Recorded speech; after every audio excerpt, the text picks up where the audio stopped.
Halo semua, dengan saya Anastasia. Saat ini saya akan menjelaskan tentang perioperatif medicine part 3, yaitu postoperatif.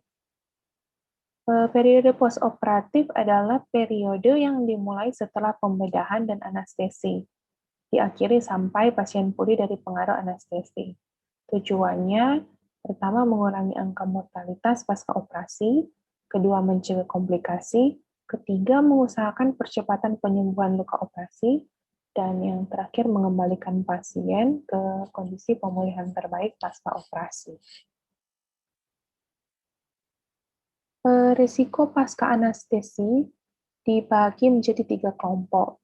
Kelompok 1 yaitu pasien yang memiliki risiko tinggi gagal nafas pasca anestesi. Pasien dalam kelompok ini akan langsung dirawat di unit terapi intensif tanpa menunggu pemulihan. Kelompok 2 yaitu termasuk sebagian besar pasien pasca anestesi. Sebenarnya tujuan perawatan pasca anestesi adalah agar pasien secepatnya mampu menjaga keadekuatan respirasinya. Pada kelompok 3, ini termasuk pasien yang menjalani operasi kecil, singkat, dan rawat jalan. Dalam kelompok ini harus dipastikan agar tidak hanya fungsi respirasinya yang adekuat, tetapi juga harus terbatas dari rasa kantuk, ataksia, nyeri, dan juga kelemahan. Selanjutnya, saya akan membahas tentang PACU atau Post Anesthesia Care Unit. Jadi, PACU ini disebut juga ruang pemulihan, atau disingkat RR ini maksudnya RR maksudnya recovery room, yaitu ruang khusus pasca anestesi atau bedah. Lokasinya biasanya dekat dengan ruang operasi, dan juga biasanya akses mudah dengan instalasi radiologi, bank darah, dan juga lab. Di PACU dilengkapi dengan peralatan monitoring, juga perlengkapan emergensi, dan memiliki staf atau personel yang terlatih. Penerimaan pasien di ruang PACU terdiri dari pertama, harus ada identitas pasien. Terus ada status fisik pasien pra-anestesi. Selanjutnya ada penjelasan tentang prosedur pembedahan. Juga ada jenis dan teknik anestesi yang diberikan. Dan juga perjalanan selama anestesi dan pembedahan, riwayat terapi, dan juga antisipasi permasalahan yang mungkin terjadi. Selanjutnya untuk standar PACU. Semua pasien yang telah menjalani suatu manajemen anestesi harus masuk post anestesi care unit. Transport pasien menuju PACU harus didampingi oleh anggota tim anestesi yang mengetahui kondisi pasien. Dan saat tiba di PACU, setiap pasien harus dilakukan evaluasi awal dan melakukan serah terima laporan anestesi. Selanjutnya, evaluasi harus dilakukan berkala dan berkelanjutan selama di post anestesi care unit. Dan hanya anestesiologis yang bisa bertanggung jawab dan memutuskan pasien untuk kembali ke ruangan atau discharge. Berikut mengenai staf post anestesi care unit ini. Mereka harus melakukan pemeriksaan tanda vital dan juga status general dari pasien. Selanjutnya, melakukan penanganan pasien sesuai perkembangan.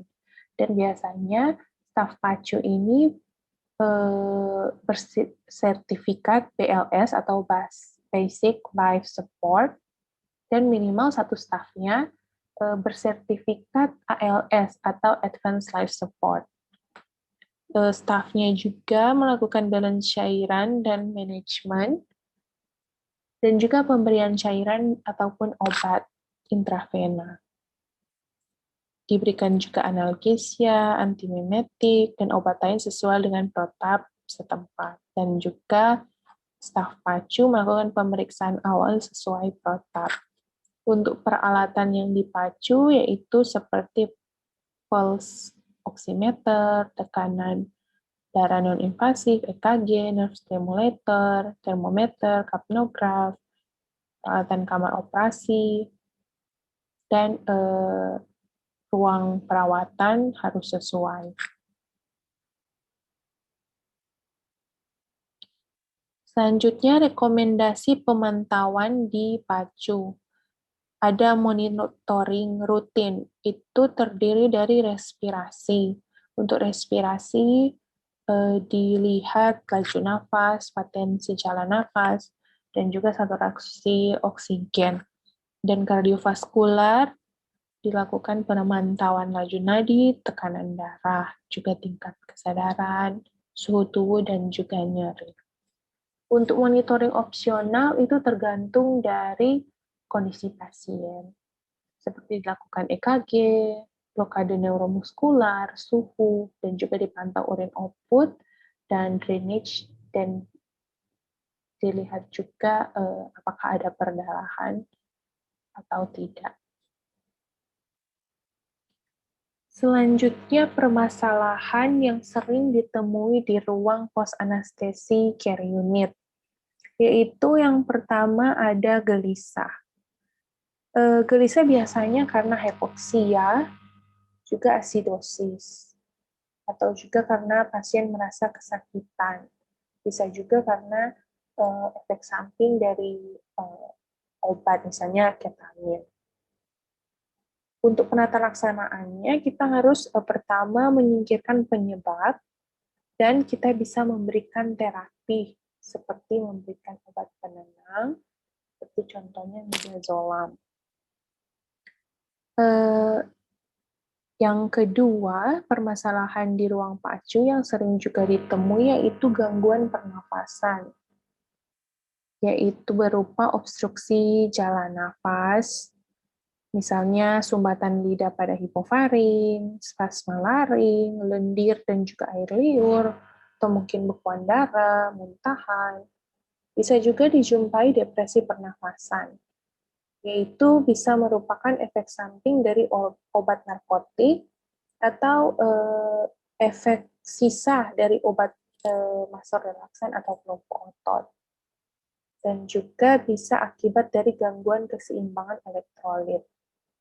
Tata laksananya yaitu dengan memberikan bantuan napas dan juga ditindaklanjuti sesuai dengan penyebab. Untuk mual muntah, biasanya itu juga disebabkan dari efek samping obat seperti opioid, atau mungkin pasien baru selesai melaksanakan bedah intraabdomen, dan juga karena mungkin pasien hipotensi. Untuk tata laksananya bisa diberikan antiemetik, seperti ondansetron. Untuk pasien yang menggigil, itu bisa karena hipotermi akibat efek obat bius, dan kita bisa tata laksana dengan memberikan selimut dan juga memberikan PTD. Untuk gangguan kardiovaskular biasanya yang sering dijumpai yaitu hipertensi ataupun hipertensi. Untuk hipertensi biasanya karena hipoksia akibat nyeri pasca bedah, biasanya pasien mengalami hipertensi.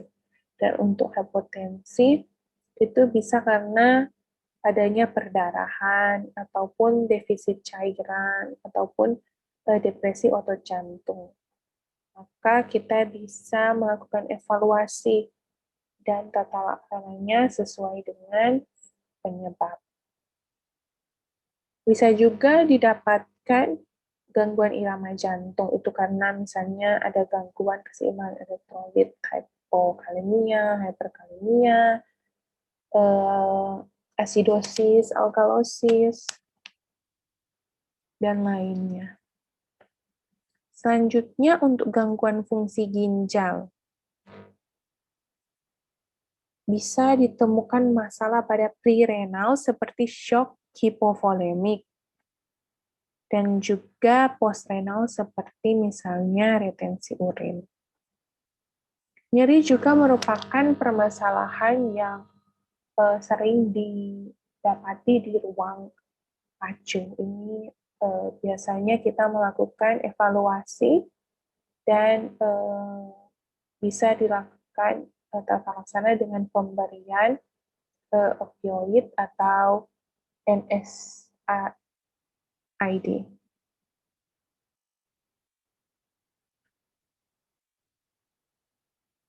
Berikut adalah skor pemulihan pasca anestesi. Skor Aldred ini yaitu digunakan untuk orang dewasa. Pertama, skor pemulihan pasca anestesi ini bertujuan untuk menilai terlebih dahulu untuk tentukan apakah pasien sudah dapat dipindahkan ke ruangan atau masih perlu diobservasi, baik di ruang recovery room atau juga di intensive care unit. Jadi untuk Aldred score yaitu skor yang biasa digunakan untuk dewasa untuk menilai kondisi pasien pasca anestesi. Di sini dilakukan penilaian mengenai aktivitas, respirasi pasien, sirkulasi pasien, kesadaran, dan juga warna kulit pasien. Dan pasien boleh pindah ke ruangan bila hasil Aldred score-nya lebih dari sama dengan 8. Selanjutnya ada Stewart score. Ini biasanya digunakan untuk anak-anak. Pada Stewart score terdiri dari penilaian mengenai pergerakan, pernafasan, dan juga kesadaran. Untuk Aldred score ini, jika jumlah lebih dari 5, maka pasien dapat dipindahkan ke ruangan. Dan selanjutnya ada PROMED score. Ini digunakan untuk pasien yang menjalani spinal anestesi. Penilaiannya yaitu berupa pertama, dapat menggerakkan tungkai bawah, skornya 0. Tidak dapat menekuk lutut, tetapi dapat mengangkat kaki. Skornya 1. Ketiga, tidak dapat mengangkat tungkai bawah, tapi masih dapat menekuk lutut, skornya 2. Dan tidak dapat mengangkat kaki sama sekali, skornya 3. Jika PROMED skor 2, maka pasien dapat pindah ke ruangan.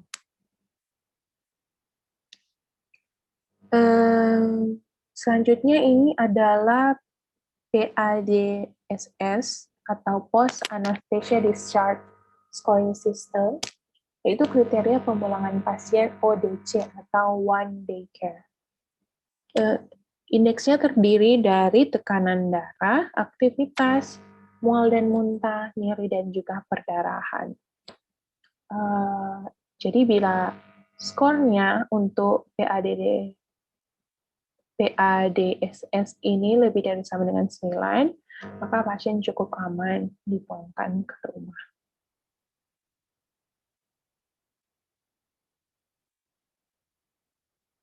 Oke, sekian untuk presentasi dan juga penjelasan mengenai post-operatif, part 3 dari perioperatif medicine. Terima kasih.